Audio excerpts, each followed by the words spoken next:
Hello बच्चों, let's read this question. The factor which does not affect the rate of alveolar diffusion is. यहाँ पे आपको एक diagram दे रखा है और हमसे बताना है कि कौन सा फैक्टर है जो एल्वियोलर डिफ्यूजन को अफेक्ट नहीं करता. ठीक है, तो अब हम देखते हैं.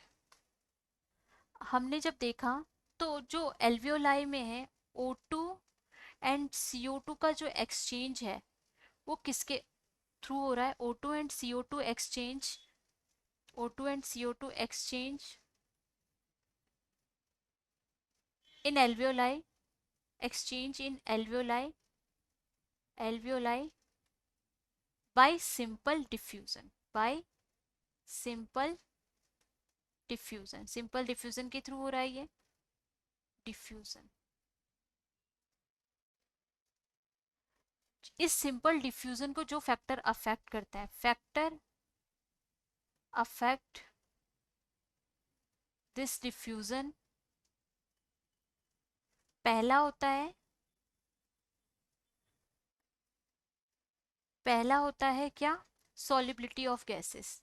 सॉल्युबिलिटी ऑफ गैसेस पे डिपेंड करता है कि कैसे सिंपल डिफ्यूजन की प्रोसेस हो रही है, कैसे वो सॉल्यूबल हो रहा है गैस में, तभी वो higher concentration to lower concentration की तरफ जाएगा.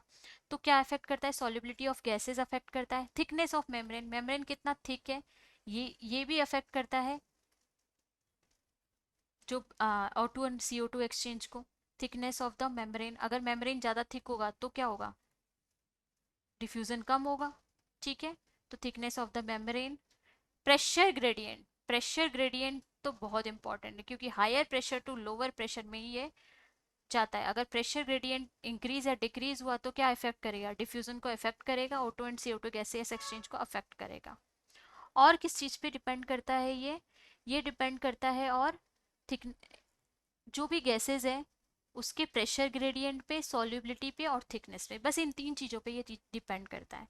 हमसे क्या पूछा है कि the factor which does not affect the rate of alveolar diffusion.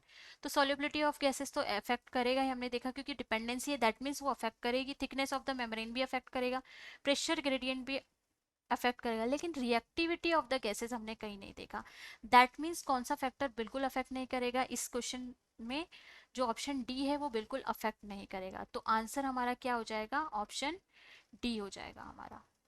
I hope you understand very well. Thank you. Best of luck.